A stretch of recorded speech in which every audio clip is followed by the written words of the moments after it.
অনেকেরই একটা প্রশ্ন থাকে যে গরমকালেও কি অ্যাকচুয়ালি ঠান্ডা লাগে, গরমকালেও কি অ্যাকচুয়ালি শ্বাসকষ্টের বৃদ্ধি পায়। অ্যাকচুয়ালি আমাদের যারা শ্বাসকষ্ট পেশেন্ট, পার্টিকুলারলি অ্যাসমা এবং সিওপিডি, সাধারণত আমরা বলে থাকি যে শীতকালটা সাবধানে রাখবেন।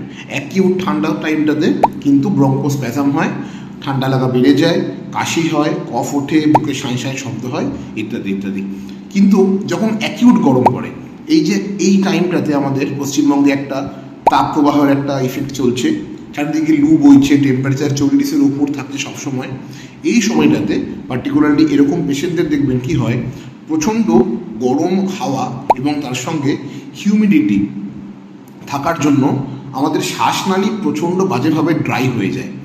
এবং এই ড্রাইনেসটার জন্য কি হয়, মানুষের নর্মাল যে একটা কফ তোলার ক্ষমতা, একটা প্রোটেক্টিভ রিফ্লেক্স, যে আমাদের লাংসে একটু কফ জমলো আমরা উঠিয়ে দিলাম, সেই প্রোটেক্টিভ রিফ্লেক্স কিন্তু লাংসের নষ্ট হয়ে যায় এবং কফটা বুকে জমে যায়। তাই জন্য দেখবেন যখন অ্যাকিউট হিট হয়, যখন প্রচণ্ড গরম পড়ে, তখন কিন্তু নর্মাল শ্বাসকষ্ট বা নর্মাল যে একটা অ্যাকিউট ব্রঙ্কাইটিস হয় তা নয়, প্রপার নিউমোনিয়া হয়। লাংসে প্রপার এক্সরে করলে দেখতে পাই একটা বড় প্যাচ, একটা গোল মতো একটা দাগ, দেখে মনে হয় প্রপার একটা ব্যাকটেরিয়া ওখানে বসে আছে বা প্রপার একটা নিউমোনিয়া হয়েছে।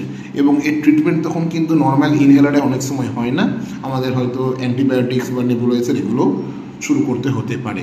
তাই প্রত্যেককে আমার একটা প্রিকশনারি মেজার, প্রচণ্ড গরমে পার্টিকুলারলি সকাল 11:30 বা 11টা থেকে বিকেল 4টে অবধি যে অ্যাকিউট একটা লু বয়, এই টাইমটায় কিন্তু ঘর থেকে বেরোবেন না।